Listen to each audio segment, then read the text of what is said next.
до пред некој можеби 20-30 години во дечкиот жанр во македонската книжевност беше поезијата. Прозата беше некако на маргини и секогаш сме имале поквалитетна поезија од проза. Сега мислам дека првпат ситуацијата е обратна. Првпат имаме поквалитетна проза од поезија и тоа се гледа, мислам, според успесите на прозните автори, каде што спаѓам и јас.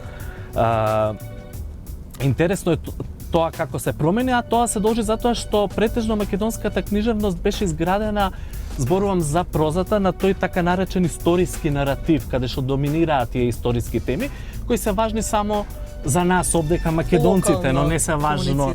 Ни замислите, на пример, како на некој читател во Кина ќе му го објасните локални онај контекстот од крпен живот, каде две јатрви си крадат колбаси една од друга на таван.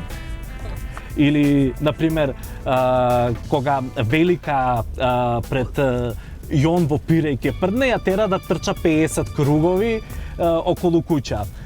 Тоа, например, тешко дека некој би го сватил тој локален контекст надвор, затоа мислам дека мојата генерација го имаше токму тој успех, затоа што почнавме да пишуваме на сосем поинакви различни теми кои ги засегаат и читателите и во Брисел, но и читателите во Кина, но и читателите во Америка.